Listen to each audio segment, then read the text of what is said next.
I'm gonna try these BLT sandwich flavored Lays with you guys. This is how the chip looks. We're gonna taste it. Okay, I'm tasting definitely the bread.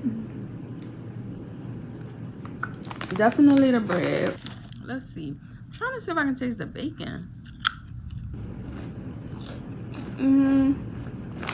I can taste the tomatoes, but still not the bacon. A little tiny hint of the bacon. That's about it, guys. So I guess you can say it's, you know, the BLT sandwich flavor. It's not bad. I like it.